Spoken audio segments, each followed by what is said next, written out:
Thank you so much. Good morning, Dawson. Good morning. All right, we're all awake? Everyone's awake? Good. That good meal you just had. So I'd like to thank Ms. Debbie as well as the Health Ministry for this invitation. Today we're going to talk a little bit about, there you go. Can you hear me now? Okay. We're going to talk a little bit about brain health. In particular, some of the concerns that we may have as we age about our memory. Okay, we're going to start off talking about a few things about dementia, which is a concern for a lot of our elderly population, as well as how we come to that determination. And then we're going to, finish up with the good news, learn more about memory, what it entails, as well as lifestyle modifications that we can make to improve our memory overall. So here's a few facts about dementia, why this topic is so important and so popular, because it's a high leading cause of death, 6 in the U.S., a 6 leading cause, and about 5 million are currently living with the disease.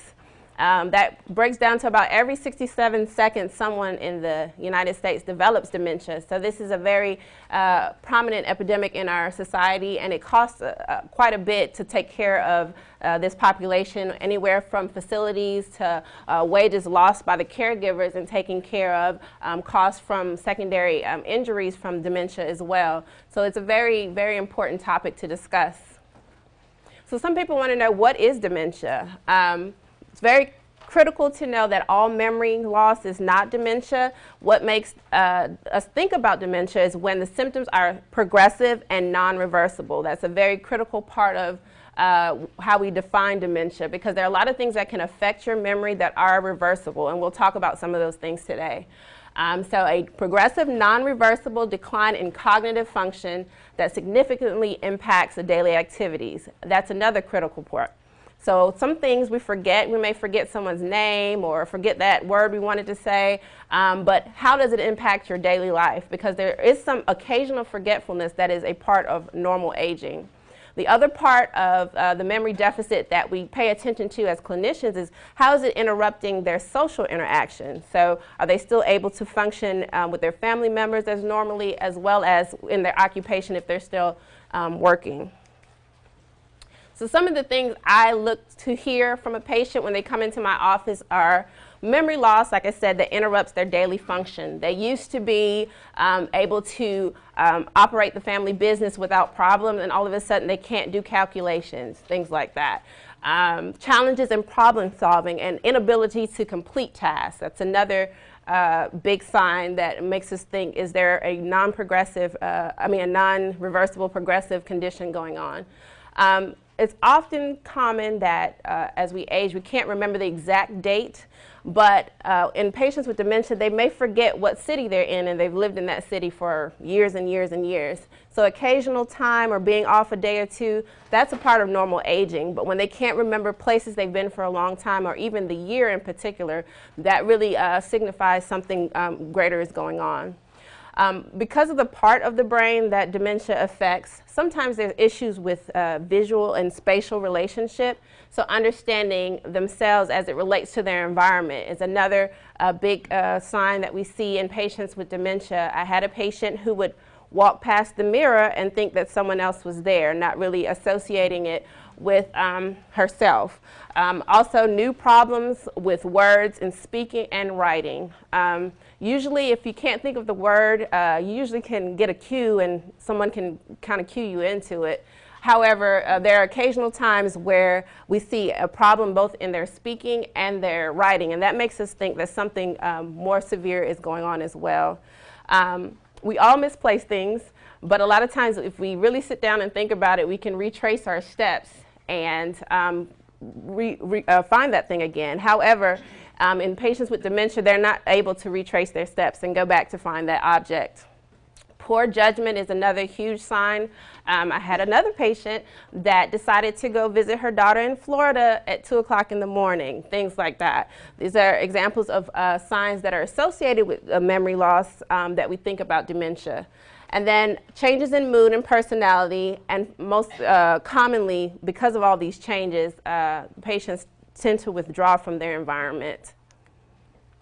So I thought this slide was really, really important because one of the most common consultations I get is, in our elderly population, is am I having signs of dementia, or is this just normal aging? And I felt like this slide really kind of highlighted some of the differences. So as it pertains to memory loss, in normal aging, as I said, occasional forgetfulness is normal, okay? Especially if it's not interrupting your daily function or social interaction. However, people with dementia have a problem acquiring new knowledge. So you can tell them something new and almost immediately they're unable to store that information. And we'll talk about components of memory and why that happens. Okay, in normal aging, you sometimes can have trouble finding the right word or forgetting a name of someone. However, again, because of the inability to lay down new memory, our dementia patients forget words and substitute unusual words for the word they're looking for. It also makes both speech and writing very difficult, and that's, again, another sign that cues us into something much more progressive. In terms of normal aging, it may take you longer to complete tasks or longer to learn a new thing. However, people with dementia have trouble with even everyday tasks that they've been doing for years. So these are all ways to kind of differentiate between normal aging and dementia. Again, so you can forget the exact date or the day of the week and not fear necessarily that you're having dementia, taking more time, slowed reaction time, and occasional forgetfulness. So here are some of the stages of dementia. Stage 1 is normal. This is when, if we were to take a slice of a patient's brain that was in this pre-clinical stage, you would see the pathological changes associated with dementia, but no clinical signs. When you get into stage 2, the person starts to notice their own deficit, but family, friends, and the physician hasn't seen it yet. By stage 3, we're starting to pick up things on our mini mental status exam, which we'll talk a little bit about later, and some of you may or may not have had that before. And stage 4 is where we really see most of our patients when they start having trouble with calculation, start forgetting personal history, like where they've lived for years. Social withdrawal also begins at that time. Stage 5 is our moderate severe category, where they begin to need help with everyday activities. At this stage, they still remain independent with eating and using the facilities. However, everyday tasks that they used to do very easily begin to show deficits at that time. Stage 6 is when they require help with those activities of daily living, taking their medications, dressing and bathing and things like that. And this is where we have trouble with wandering and patients getting lost. There's also significant personality changes at this stage. And stage 7 is end stage, where they're basically bedbound and very little speech production or movement occurs. So we've all heard about different types of dementia. Probably the most common types are Alzheimer's and vascular dementia. We now believe that most cases are kind of a mixed bag. So a lot of people ask, well, what is senile dementia? Well, senile dementia is a grab bag term for all of these, okay? So the senile part referring to the population that's usually affected, but the different names really is not as important to the treatment as it is more for the medical staff to know what's happening under the microscope, okay? So dementia clinically looks the same for the most part, but pathologically there are two different things going on with Alzheimer's and vascular dementia. And again, if we were to take a specimen of the patient's brain, we would see both changes that are associated with those conditions. So what's going on with a patient that has dementia? It's really important to know what the lobes of your brain do, to understand what parts of the brains are being affected and why those deficits occur. Okay, so, So the frontal lobe is responsible for our planning. It's what helps us to be able to execute tasks in an orderly fashion. It's also where a lot of our personality is held, as well as our organization and our emotions as well. Another very critical part is the temporal lobe. So this is heavily associated with memory and our language center, both our understanding of language and our expression of language. The parietal lobe is the part that helps us understand ourselves in relationship to our environment. It's also a part that's really important in math as well as reading as well. And then our occipital lobe is important in terms of vision. It's not usually as affected or even affected that much with these dementias, but the frontal lobe, the temporal lobe, and the parietal lobe are all parts of the brain that can be affected with different types of dementia. So as I stated, the Alzheimer's is the most common type. Age of onset is typically greater than 60. There are some cases of early onset that have a heavy genetic predisposition. We associate that with chromosome 27. But in most cases, it is a sporadic case, and that would be in our older population, those older than 60. We believe what happens is that there's an accumulation of abnormal proteins that build up in the cells of the brain and cause them to die prematurely, and in specific parts of the brain, the temporal lobe and the parietal lobe. And remember, those are heavily important in terms of memory as well as visual spatial relationships. Then there's the vascular dementia. So this is what we call our mini stroke or multi-infarct dementia. We've probably heard many people refer to it as the stroke dementia. And it basically progresses in a more stepwise fashion, whereas Alzheimer's is slowly progressive. Vascular dementia kind of hits in stages, and you'll have one clear neurologic deficit. It'll be quiet for a while, and then again another steep decline. And like I said before, a lot of times patients will experience a mixture of these types of dementia. Because of the different parts of the brain that can be affected by stroke, the clinical presentation can actually vary quite a bit, depending on where the mini stroke has occurred. The biggest risk factors for this condition are diabetes, hypertension, and high cholesterol. Okay, so how do we evaluate patients with dementia when they come in or come in with a complaint of memory loss? Okay, so a lot of times children will bring in their parents, or the patient may bring themselves in and say, I'm thinking I'm having memory loss. So I listen first for those key things that I talked about, problems with their calculation or problem solving or just being able to complete tasks. I'm listening to hear what are the things that they feel are causing them memory loss. And then I examine them to see their neurologic exam to see if there's any focal weakness or numbness or balance problem. A really important part of the exam is called the mini mental status exam, and some of you may have had it before, where they ask you, where you are, the date, what floor are you on. They may ask you to name objects or draw a clock, and that's basically a screening test that lets us know if there is a greater problem than normal aging. Okay, the perfect score is a 30 out of 30. Anything less than 27, we go digging a little bit deeper. Okay. And then as a part of the workup, we're always looking for reversible causes of memory loss. A really huge one that we're seeing a lot in the community is vitamin B12 deficiency. So almost all of our elderly patients get a B12 check on a regular basis, because if it's very, very low or even less than 400, which is low normal, you can start to have problems in your neurologic system, including memory loss. We check thyroid function, because if it's too high or it's too low, it can also affect your brain function. Especially in our patients that have a history of heavy alcohol abuse, we check for liver enzymes to make sure they're not elevated.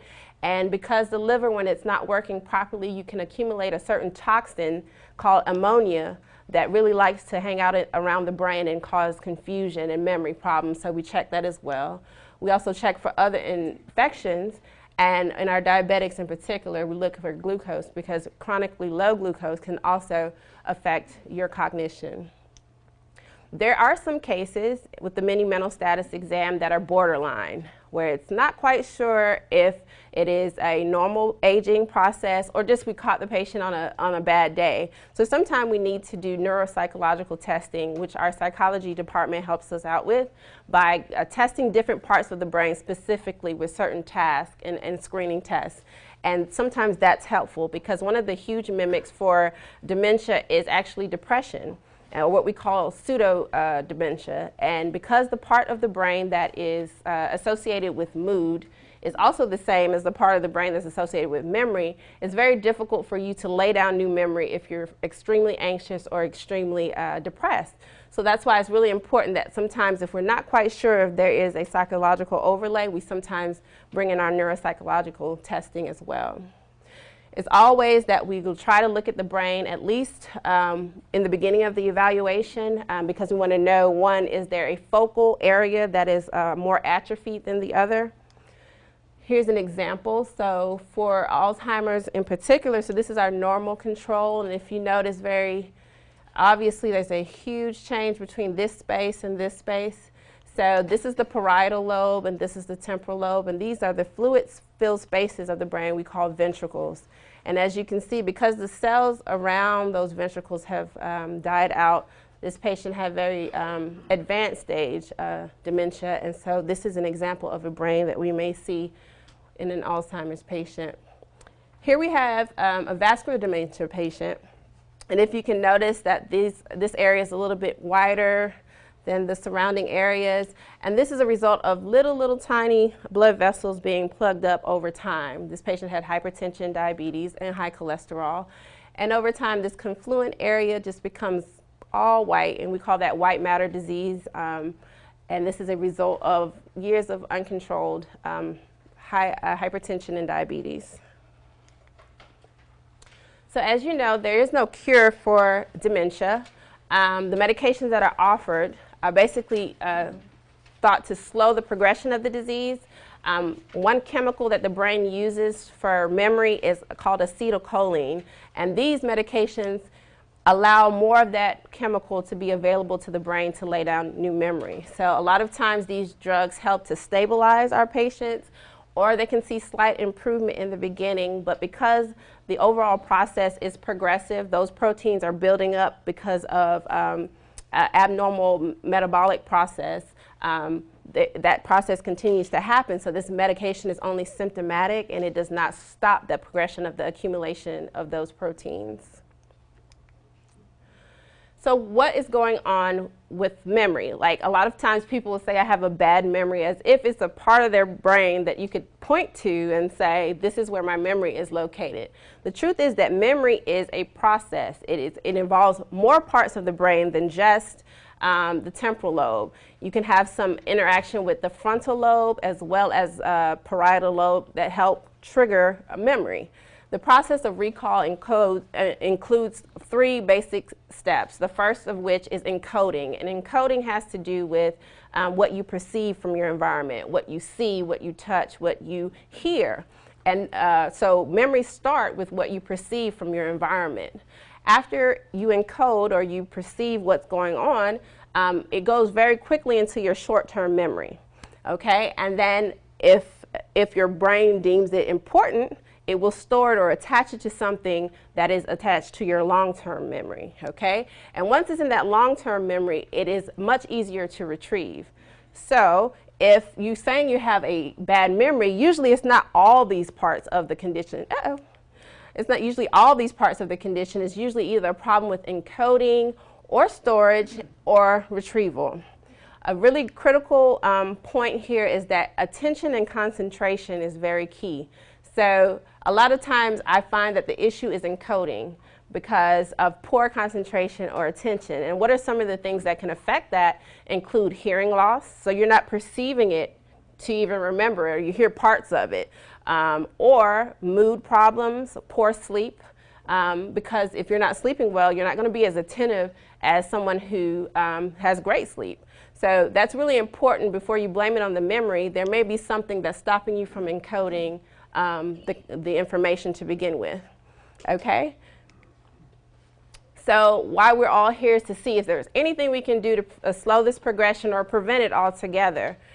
The classic duo that we talk about with most neurodegenerative conditions is that it's a balance between nature and nurture. Some of us just have bad genes. I mean, there's nothing we could do about that. That's what we were given. However, the nurture component is what we can do to either slow the progression or prevent further damage to our brains at all. So the two most notable genetic causes of dementia are chromosome 22, and chromosome 17. These patients, when we say early onset, we're not talking in the 60s, we're talking about 30s and 40s. These patients have very, very early dementia. So at that point, there's really nothing, no treatment that can really prevent that. However, in a lot of the sporadic cases, we're finding new evidence that our lifestyle modifications are very critical in terms of preventing that condition. So the main areas we're going to talk about today are diet, exercise, sleep, managing our other medical problems, and mental stimulation. So we've all heard of like the omega-3 fatty acids and their impact on memory. Here are a few foods that are rich in these type of compounds. The idea behind the vitamin E, the vitamin C, and omega fatty acids is that in all of our cells of our body, they're constantly doing things to produce energy sources. And as a part of these processes that produce energy, there are byproducts or waste products. The antioxidants are vitamin E, vitamin C, and there is some antioxidant effect in the omega fatty acids. These are to break down the accumulation of these toxins that cause the cell to die out spontaneously. Some of these include nuts, sunflower seeds, peanut butter, fish, not all fish. The biggest ones are mackerel, tuna, salmon. I think those are the main three that I know of. Avocado also is pretty heavy in omega fatty acids, whole grains, and green leafy vegetables. There are some evidence that 1 or 2 cups of coffee does improve memory. I have to, give that caveat because now all our coffee drinkers are really excited. But the truth is, if you drink too much coffee, of course, it makes you more jittery, you have more issues with headaches. But because of the stimulation to attention, and remember, attention is really important to encoding the information to begin with, 1 or 2 cups of coffee are pretty much recommended at times, okay? The other thing that most people don't expect to really help memory is red wine and dark chocolate. So again, 1 or 2 cups or glasses of red wine does stimulate memory in some studies, as well as dark chocolate. And there's a specific compound in these in this compound is called, I think it's levostrol, and it basically helps to stimulate encoding into the brain and storage for later retrieval. So as far as exercise, what's good for the heart is good for the brain. And so what we recognize is that we use the American Heart Association's recommendations for 30 minutes of moderate intensity exercise 5 times a week. Okay, now I know that sounds like a lot. And in our elderly population, we don't recommend that you start out that way unless that's how you've been all of your life. A lot of times we'll recommend starting one time a week for 30 minutes or less to begin with. But the goal or recommendation from American Heart Association is to try to get up to 30 minutes 5 times a week. If there's a predisposition for heart disease or a history of heart disease, you want to get a doctor's approval before you start any type of regimen to avoid precipitating any cardiac event.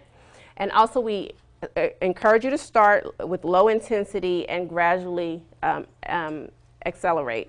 A lot of times our physical therapists help us out in terms of determining how much you can take over time and how to progress from your initial low intensity, but some patients just can kind of gauge on their own.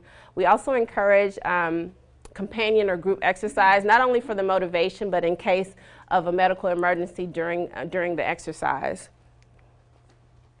As we spoke about, sleep is really important to improving attention. So some of the benefits of good sleep is that it makes you feel better in terms of your mood. So if you're not sleeping well, you don't feel so good.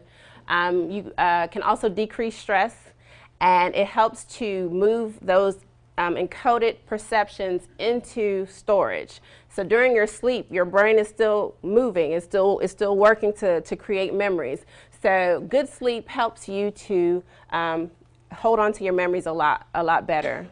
A A lot of times we are screening patients for obstructive sleep apnea because it has an increased risk of heart attack or stroke, which, as we said, those two can lead to vascular dementia. So if you're snoring, you're feeling excessively tired during the day, or even sometimes our loved ones will come in and say, yeah, I've actually witnessed the apneas. These are all important things to address as it pertains to memory. When we talk about good sleep habits, we basically say that the bed is just for sleeping. And so if you can avoid eating in the bed, doing work in the bed, other things, just basically training your body to use the bed for its sole or main purpose. As we talked about earlier, hypertension, diabetes, and high cholesterol are all huge, huge, huge diseases that impact vascular dementia. We can't stress enough the importance of compliance with medication as well as constant monitoring.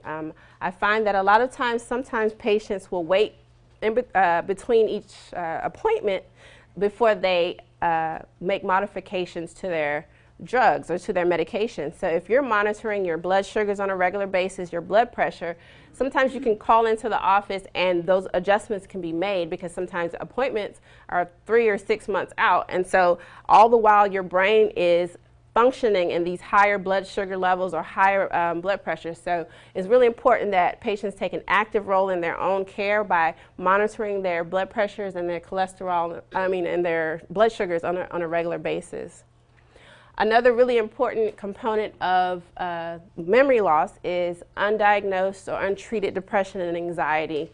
The temporal lobe is really implicated in these diseases, and a lot of the medications like SSRIs that we use to treat these conditions also can help boost memory as well. For our smokers and heavy alcohol users, these are toxins that love the temporal lobes and this area that are affected by memory. The next thing is mental stimulation. A lot of times we'll see that patients, as they start to notice the changes in their memory, will start to withdraw from their environment. There's a lot of evidence that we learn more than we think from others, even in general conversation. Anywhere from new words to new thoughts, new ideas, and learning to encode new information on a regular basis is really important from socializing. And we see that more of the studies in children, but we do believe that the same process is happening even in our latter years. Another important thing to remember is how to break your routine. So if you've driven the same way from home to church every day, try a different route and see how that affects your memory, because it's constantly challenging the brain to perceive new information and to store it and retrieve it, okay? As Ms. Debbie did mention, that music and aromatherapy definitely stimulates the temporal lobes in particular. That's where we hear. The temporal lobes are associated with that, but it's a direct link to our memory centers. So we find in dementia patients even, they may not be able to remember a person's face that they've known for a long time, but they'll be able to recall a song. And that's also really helpful and calming to those patients in particular. So music therapy is really important as well. And then, of course, our cognitive exercises. I understand that you guys do a lot here at Dawson to kind of stimulate your mentation, and I think that's a great idea. I find that our elderly population kind of stays away from the internet and that kind of thing, but I definitely think that's part of breaking the routine and learning new things. So if you can do some of the websites that we have, you can do Lumosity. Lumosity is probably one of the most popular ones among patients, where you can do different games that are associated with encoding memory and retrieving. You can also do things that don't include the internet, like taking the morning paper and discussing it with someone else to kind of challenge your knowledge of current events. That's a really popular one. Reading passages to each other, and then trying to recall as much detail as possible about it is another one that our patients like to do. There's crossword puzzles and jigsaw puzzles that help with those visual spatial relationships. And we also encourage picking up a new hobby. Again, if you are a chess player, that won't be so much to ask, but if you have never started a craft or started a gardening, all these things help to encourage new memories, and challenge your brain to be able to encode that information. So in summary, basically dementia is not a normal part of aging. It does not have to happen. There are certain, I guess, relationships between your genes as well as your environment that can precipitate that, but a lot of times our patients perceive that it has to happen or this is a normal part of aging, and it's not. In fact, the occasional forgetfulness is definitely common, but it should not interrupt your daily function or your social interactions. We want to encourage diets that are rich in those antioxidants to stop the breakdown of the cell, as well as regular exercise, trying to get to that goal of 30 minutes 5 times a week. We want to get better sleep than we have been, and as well as managing those chronic illnesses. All of that is important. We kind of feed off of each other. It's a lot of evidence that the more socially interactive you are, the better your cognition is overall. And then you can use your everyday items like the newspaper or puzzle or even online resources to help keep the brain active.